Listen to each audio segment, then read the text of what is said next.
Okay, so now we have another great deal for you guys tonight. Liz is going to show us how she found a great note deal in another state, never even set foot in it, and made a fantastic profit. Take it away, Liz. Hi, everyone. I am Liz Brumer-Smith. I invest in mortgage notes.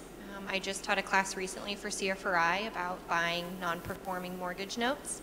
And so for any new investors that are out there, if you're not familiar with that is, instead of me actually buying the property, I am buying the debt that is owed on a property. So just like you have a mortgage and note for your home, if you own a home, that's what we buy.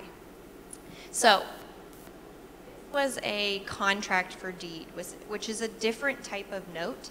On a contract for deed, it means that the lender stays on title and the borrower, he gets title to the property or the deed to the property after they've completed their mortgage. So once they're paid in full.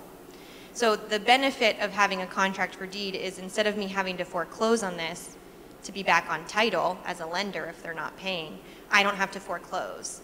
The process is much cheaper and it's much faster. So I liked that this was a contract for deed because I would just have title right away. So I got this from a note seller specifically. He was actually a colleague from CFRI that introduced me to this gentleman. And I've since bought several more deals from them. And I've never seen this property. I bought it, sold it, never renovated it, never saw it. When you buy notes, you're going to be buying nationwide, and it doesn't matter if you don't see it. We'll talk about that more later. So this was just a single family residence in this small little town kind of outside of Chicago, or I'm sorry, Indianapolis. And it was a 3-bed, 1-bath, 900 square feet. And when I say small town, it's some people. But there was good sales in that neighborhood, and when I talked to a realtor, she told me, if you list it at this price, it'll sell really quickly. So I knew it had a strong market, even though it was a small town. When I took title of the contract for deed, the borrower was supposed to be in the property, but once we actually took title, we found out that they had completely left it. So that was a bonus. We could start right away on whatever we wanted to do to the property. So that first day I got it rekeyed. We got all of the trash removed from it because just like Greg said, there's some stuff left behind, not as bad as his, but you know, just trash left behind. Then we started renovating it. Well, not when I say renovating, I don't mean really renovating, like paint, carpet, really easy stuff.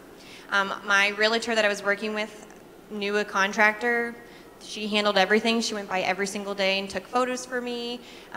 They had really bad snowstorms when this was all happening, and we had to turn the water on. So we were nervous about pipes freezing, so she would check every afternoon to make sure the pipes didn't freeze for us. So it was like amazing. I've never met her before. It was great.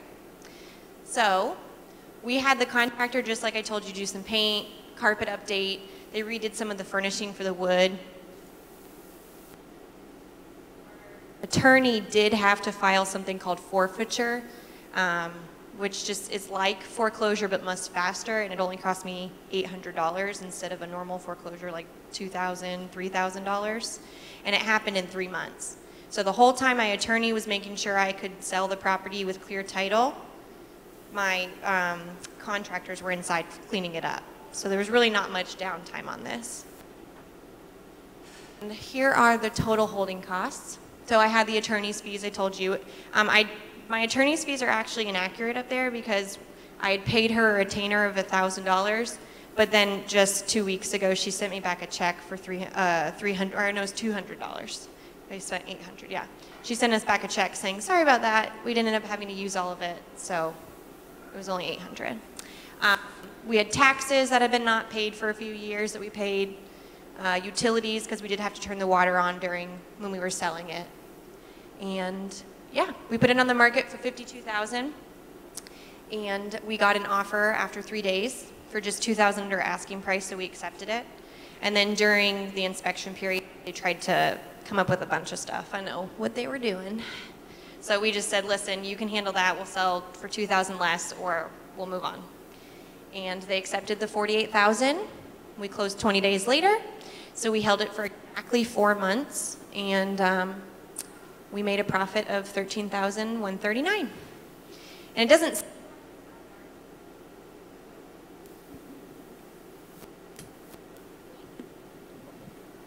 might not seem like it's a ton of money, but if you look at the total amount invested, we really only had just less than $29,500 invested in this. So, I mean, we almost made a 50% overall yield on this deal, and it happened in 4 months. And the best part for me was I worked with a private lender, so I actually put $3,500 in my pocket when I bought this deal, and then my lender got 50%. So the lender ended up getting a 26% return on his money. I had no money into this deal, and I made $3,500 up front just to do the deal. So on the back end, I made half that profit. So pretty sweet deal for me. No money into it. Just a moment on the questions. You all done? You want to do that was it. Oh, okay. Big round of applause for Liz. That All feels right. good. Now we'll take a question. Yes, Todd. Why are the closing costs and the commissions so high? Because we ended up having to do a title commitment. And because it's also in Indiana, so they have different costs than we do here in Florida, and it was much higher. The title commitment ended up being higher because there was an issue that had to be rectified. So it ended up being high. Yeah. And we gave 6% to our realtor because the other guy didn't have a realtor. But that includes the 6%. Jennifer, you had a question?